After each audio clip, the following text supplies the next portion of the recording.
Hello students, welcome to wait for job. আজকে তোমাদের জন্য আবার একটা স্পেশাল ক্লাস নিয়ে চলে এসেছি, যেখানে আমরা আলোচনা করব আপকামিং ডাব্লিউবিপি কেপি এক্সামের জন্য গুরুত্বপূর্ণ প্রশ্ন উত্তর।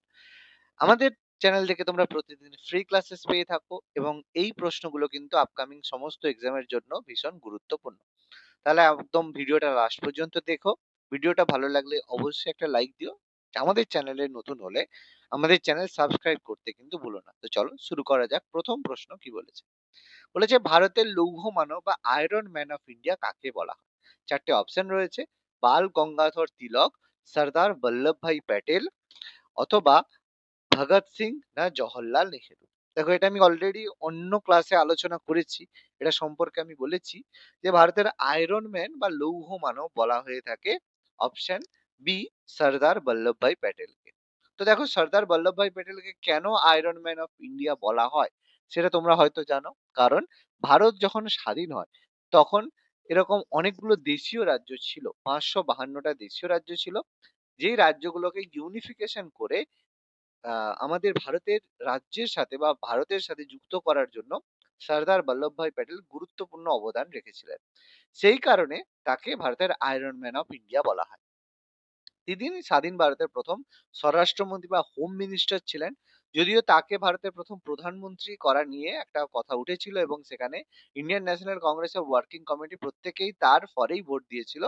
কিন্তু মহাত্মা গান্ধীর অনুকম্পায় জওহরলাল নেহেরু ভারতের প্রথম প্রধানমন্ত্রী হয়েছিলেন। তো যাই হোক, সর্দার বল্লভভাই প্যাটেল ভারতের প্রথম স্বরাষ্ট্রমন্ত্রী বা হোম মিনিস্টার ছিলেন। তার জন্মদিন 31শে অক্টোবর জাতীয় একতা দিবস বা ন্যাশনাল ইউনিটি ডে হিসেবে পালন করা হয়ে থাকে। সেই কারণে তার স্মৃতির উদ্দেশ্যে বিজেপি সরকার বানিয়েছিল স্ট্যাচু অফ ইউনিটি, যেটা গুজরাটে নর্মদা নদীর তীরে অবস্থিত পৃথিবীর সবচেয়ে উচ্চতম আমাদের স্ট্যাচু। ওকে, সেই কারণে বাল গঙ্গাধর তিলককে আয়রন ম্যান অফ ইন্ডিয়া বলা হয়, বা অনেক ক্ষেত্রে বিসমার্ক অফ ইন্ডিয়াও বলা হয়ে থাকে। কেন? বিসমার্ক ছিলেন জার্মানির পলিটিশিয়ান। জার্মানির ইউনিফিকেশনের জন্য বিসমার্ক খুব বড় অবদান রেখেছিলেন। যারা হিস্ট্রি সাবজেক্ট পড়েছো তাদের জন্য পরিচিত। সেই জন্য বাল গঙ্গাধর তিলককে, সরি, আমাদের বল্লভভাই প্যাটেলকে আমাদের আয়রন ম্যান অফ ইন্ডিয়া এবং তার সাথে সাথে বিসমার্ক অফ ইন্ডিয়াও বলা হয়ে থাকে। চলো পরবর্তী প্রশ্ন কি বলেছে? কানহা জাতীয় উদ্যান কোথায় অবস্থিত? দেখো, চারটে অপশন রয়েছে: গুজরাট, রাজস্থান, মধ্যপ্রদেশ, না মহারাষ্ট্র। দেখো, আমরা প্রত্যেকেই জানি যে এই যে বিভিন্ন ন্যাশনাল পার্ক, সেগুলো কোনটা কোন রাজ্যে অবস্থিত, এগুলো কিন্তু আমাদের মনে রাখতে হবে। তো এর মধ্যে যে কানহা জাতীয় উদ্যান, সেটা কিন্তু মধ্যপ্রদেশে অবস্থিত। কানহা জাতীয় উদ্যান এটা স্পেসিফিক্যালি একটা টাইগার রিজার্ভ বা বাঘ্র প্রকল্প, যেখানে বাঘ সংরক্ষণ করা হয়। রুডওয়ার্ড কিপলিং এর দ্য বিখ্যাত বই দ্য জঙ্গল বুক, তোমরা তো মুভিও দেখেছো, যা যেটা এই অরণ্যের প্রেক্ষাপটেই কিন্তু লেখা হয়েছিল। আর এই মধ্যপ্রদেশ, যেখানে কানহা জাতীয় উদ্যান অবস্থিত, তাকে টাইগার স্টেট বলা হয়, কারণ এখানেই সবচেয়ে বেশি বাঘ সংরক্ষণ করা হয়। তোমরা কমেন্ট করে জানাও, ভারতের কোন রাজ্যে সবচেয়ে বেশি জাতীয় উদ্যান রয়েছে, অথবা ভারতের কোন রাজ্যে সবচেয়ে বেশি ফরেস্ট রয়েছে, মানে বেশি পরিমাণে ফরেস্ট রয়েছে। কমেন্ট করে তোমরা অবশ্যই জানিও। চলো পরবর্তী প্রশ্ন কি বলেছে? বোডো কোন রাজ্যের সরকারি ভাষা? বিভিন্ন রাজ্যের বিভিন্ন অফিসিয়াল ল্যাঙ্গুয়েজ রয়েছে, সরকারি ভাষা রয়েছে। যেমন পশ্চিমবঙ্গের বাংলা রয়েছে, সেরকম বোডো কোন রাজ্যের সরকারি ভাষা? চারটে অপশন রয়েছে: সিকিম, নাগাল্যান্ড, অসম, না মণিপুর। তো মনে রাখবে, বোডো হচ্ছে অসমের সরকারি ভাষা। এটা অসমের দ্বিতীয় প্রধান ভাষা।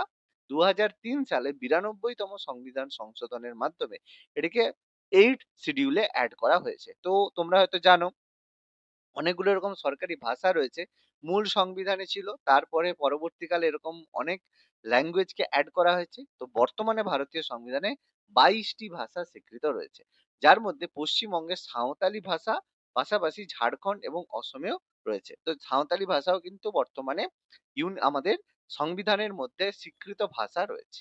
ওকে, খুব ইম্পর্টেন্ট প্রশ্ন, এটা মনে রাখতে হবে। দেখো, এখানে আমি একটা লিস্ট তোমাদের জন্য দিয়েছি যে কোন রাজ্য বা কোন কেন্দ্রশাসিত অঞ্চলে কোন ভাষায় মানুষ কথা বলে বা অফিসিয়াল ল্যাঙ্গুয়েজ, সেগুলো কিন্তু বলা রয়েছে।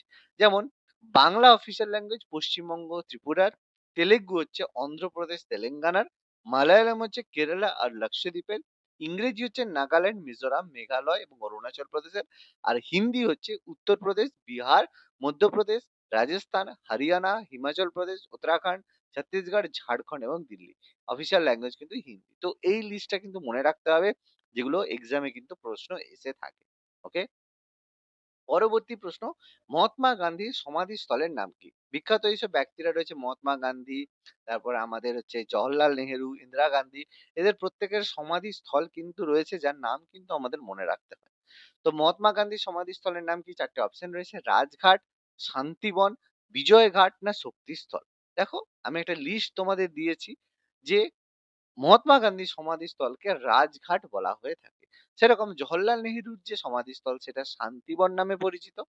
লাল বাহাদুর শাস্ত্রীর যে সমাধিস্থল সেটা বিজয়ঘাট নামে পরিচিত।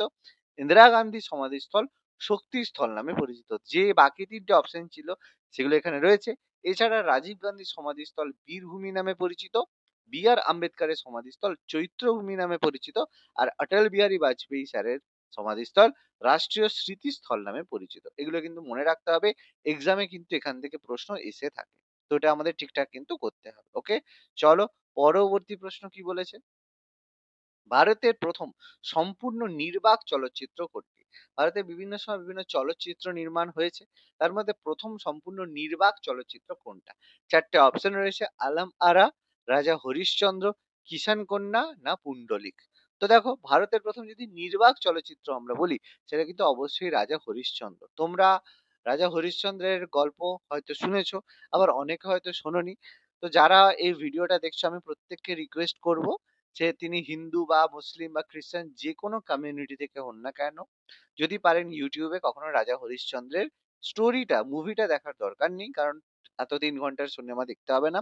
ইউটিউবে শুধুমাত্র রাজা হরিশ্চন্দ্রের কাহিনীটা আপনারা শুনবেন, শোনার পরে আপনার চোখে জল আসতে বাধ্য। ঠিক আছে? এবং সেখানে একটা মেসেজ খুব বড় রয়েছে, যে ত্যাগ বা এই যে আমরা যে স্যাক্রিফাইস করি সেটা কতটা মহান বা একটা মানুষকে কতটা মহৎ জায়গায় নিয়ে যেতে পারে, সেটা রাজা হরিশ্চন্দ্রের স্টোরির মাধ্যমে আমাদের কিন্তু শিক্ষা দেয়। তো সেই কারণে যদি পারেন আপনারা দেখতে পারেন, নির্বাক চলচ্চিত্র দেখার দরকার নেই। স্টোরি লাইন আপনারা ইউটিউবে যেকোনো চ্যানেলে বা যেকোনো জায়গায় সার্চ করলেই আপনারা পেয়ে যাবেন। এটা আমার রিকোয়েস্ট রইলো, যারা ক্লাস করছেন বা এই ভিডিওটা দেখছেন অবশ্যই এই সিনেমাটা কিন্তু অবশ্যই দেখবেন। মানে ইউটিউবে সার্চ করে দেখবেন রাজা হরিশ্চন্দ্রের স্টোরি। পরবর্তী প্রশ্ন। আচ্ছা, পরবর্তী প্রশ্নে যাওয়ার আগে তোমরা দেখতে পাচ্ছ যে বিভিন্ন ইম্পর্টেন্ট জিনিস সম্পর্কে আমাদের দেওয়া রয়েছে। যেমন ভারতের প্রথম সংবাদপত্র বেঙ্গল গেজেট ছিল হিকির বেঙ্গল গেজেট 1780। ভারতের প্রথম নির্বাক চলচ্চিত্র 1913 সালে রাজা হরিশ্চন্দ্র ছিল। প্রথম যদি সবাক চলচ্চিত্র বলে সেটা হচ্ছে আলম আরা 1931-এ। প্রথম যদি রঙিন চলচ্চিত্র হয় সেটা হবে কিষান কন্যা 1937-এ। প্রথম কৃত্রিম উপগ্রহ যেটা আর্যভট্ট 1975 সালে রাশিয়ার সহায়তায় ভারত তৈরি করেছিল। ভারতের প্রথম পারমাণবিক পরীক্ষা ছিল স্মাইলিং বুদ্ধা পোখরান 1 1974। ইন্দিরা গান্ধীর সময়ে হয়েছিল, যেটা ইউএস স্যাংশন করেছিল। ভারতের প্রথম যাত্রীবাহী ট্রেন মুম্বাই থেকে থানে 1853 সালে হয়েছিল লর্ড ডালহৌসির সময়। ভারতের প্রথম ডাকঘর 1727 সালে কলকাতা প্রেসিডেন্সিতে তৈরি হয়েছিল। ভারতের প্রথম বিশ্ববিদ্যালয় নালন্দা বিশ্ববিদ্যালয়, যেটা প্রথম কুমারগুপ্ত বানিয়েছিলেন, পরবর্তীকালে হর্ষবর্ধনের সময় সবচেয়ে বেশি উন্নত হয়, এবং বাখতিয়ার খিলজি যেটাকে ডিস্ট্রয় করেছিলেন। তো যাই হোক, তার সম্মানের জন্য আমাদের পরবর্তীকালে সেই জায়গাটার নাম বাখতিয়ারাবাদ হয়েছে। তো এর নাম যে মানে লজ্জাজনক ব্যাপার, এটা পরিবর্তন করাটাই উচিত। কারণ যে আমাদের নালন্দা বিশ্ববিদ্যালয়ের মতো জিনিসকে ডিস্ট্রয় করে তার নামে নিশ্চয়ই কোনো জায়গা হওয়াটা উচিত নয়। ভারতের প্রথম আধুনিক বিশ্ববিদ্যালয় কলকাতা বিশ্ববিদ্যালয় 1857 সালে তৈরি হয়েছিল। ভারতের প্রথম জাতীয় উদ্যান জিম করবেট ন্যাশনাল পার্ক 1936 সালে তৈরি হয়। ভারতের প্রথম আইআইটি হচ্ছে 1951 সালে আইআইটি খড়গপুর, যেটা প্রথমবার আমাদের স্বাধীনতার পরেই তৈরি হয়েছিল। ভারতের প্রথম পূর্ণাঙ্গ আদমশুমারি মানে সেন্সাসের কথা বলা হচ্ছে 1881 সালে লর্ড রিপনের সময় হয়েছিল। তারপর থেকে প্রতি 10 বছর অন্তর সেন্সাস হচ্ছে। আমাদের লাস্ট সেন্সাস 2011 সালে হয়েছে, 21-এ হয়নি কোভিড এর কারণে। পরেরটা সম্ভবত 31-এ হবে। এবার 26-এ হওয়ার কথা, কিন্তু হয়তো হবে না, 2031-এই পরবর্তী হবে। ভারতের প্রথম হাইড্রো ইলেকট্রিক প্ল্যান্ট সিদ্রাবং দার্জিলিং অবস্থিত 1897 সালে তৈরি হয়।